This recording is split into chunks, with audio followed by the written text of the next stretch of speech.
गुरु हो उसमें से, बात नहीं मानने का आप गुरु हो। नीट को लेके एक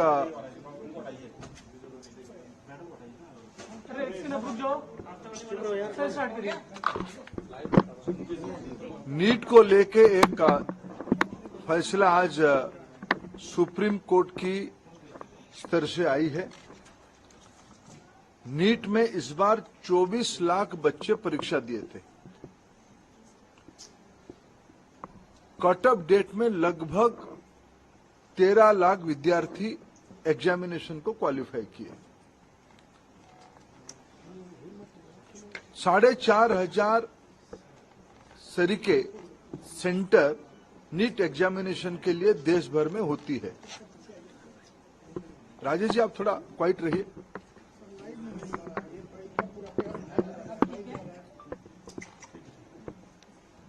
साढ़े 4,500 सेंटर देश भर में होती है।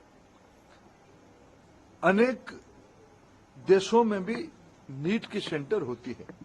खाड़ी के देशों में होती है, पड़ोस के देशों में होती है, और 13 भाषा में एग्जामिनेशन होता है। दुर्भाग्य से इस बार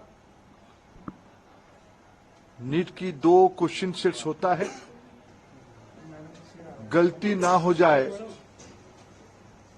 इसीलिए चुनाव एग्जामिनेशन के दिन ही सूचित किया जाता है। क्वेश्चन सेट ए या बी को यूज किया जाएगा, आइदर ऑफ द वन। इस बार जब परीक्षा हुआ, गलती से आउट ऑफ 4,500 सेंटर 6 सेंटर में गलती से गलत सेट्स ऑफ क्वेश्चन आ गई। जब परीक्षा चल पड़ी, कुछ समय के बाद उसको संज्ञान में लिया गया और उसको विड्रॉ करके फिर सही प्रश्न पत्र दिया गया। उसमें कुछ टाइम लॉस हुई। उन 6 सेंटर में लगभग 1563 स्टूडेंट उसमें परीक्षा दे रहे थे। उनके मन में आया कि भाई ये हमारी साथ थोड़ा अन्याय हुई है, हमारी टाइम लॉस हुई है, हमारे लिए कुछ सोचनी चाहिए। सुप्रीम कोर्ट की एक स्टैंडिंग ऑर्डर है। इस प्रकार की कहीं एंट्रेंस में कुछ विषय आती है तो री एंट्रेंस ना कराते हुए एक एवरेज मार्किंग, ग्रेस मार्किंग की मेथड पे उनको कंपनसेट किया जा सकता है। ऐसे एक सुप्रीम कोर्ट की ऑर्डर है क्लैट की स्टूडेंट्स की क्लैट के एग्जामिनेशन के माध्यम से। एनटीए ने उसको अप्लाई किया। एक एक्सपर्ट कमेटी बिठाई, उसमें से कुछ रिकमेंडेशन आई और उसको उन्होंने अप्लाई किया। उसके बाद देखा गया कि कुछ विद्यार्थियों की नंबर 100% हो गई। उनकी जो एवरेजिंग किया गया, उनको जो ग्रेस मार्क दिया गया, उसमें कुछ विद्यार्थियों की नंबर 100% हो गई। इसमें भी फिर कुछ लोग कोर्ट पे गए। पहले कुछ लोग कोर्ट पे गए थे कि हमारी टाइम लॉस हुई, कोर्ट ने ऑर्डर दिया तो एनटीए को उसमें एक किस ग्रेस मार्किंग की प्रैक्टिस को अपनाना पड़ा, पद्धति को अपनाना पड़ा। फिर जब ग्रेस मार्किंग में कुछ विद्यार्थियों की नंबर 100% हो गई, तब फिर कुछ लोग कोर्ट पे गए। उस बीच में एनटीए ने फिर एक एक्सपर्ट कमेटी बिठाई, एकेडमिक्स कमेटी बिठाई। उन्होंने कुछ सोच समझ किया और कोर्ट ने आज उस कमेटी के ऑब्जर्वेशन को देखते हुए आज ऑनरेबल सुप्रीम कोर्ट ने स्पष्ट किया है उन 1563 स्टूडेंट्स को री एग्जामिनेशन का अपॉर्चुनिटी दिया जाए। 23 जून को 1563 स्टूडेंट को दोबारा नीट एग्जामिनेशन का ऑप्शन उनके सामने दिया जाएगा। वो परीक्षा दे सकते हैं, नहीं तो जो उनको ओरिजिनल परीक्षा की जो नंबर है उनको वो परीक्षा उसको भी ऑप्ट कर सकते हैं, नहीं तो अगर उनको उसमें ना देके और एक चांस लेना है तो वो 23 जून को एक बार परीक्षा भी दे सकते, जो चाहेगा। ये आज सुप्रीम कोर्ट की एक बहुत स्पष्टता के साथ ऑर्डर आई है, उसको मैं स्वागत भी करता हूं। शायद उसके बाद नीट को लेके जो एक संशय और शंका सामने आई थी वो आज समाप्त हो रही है।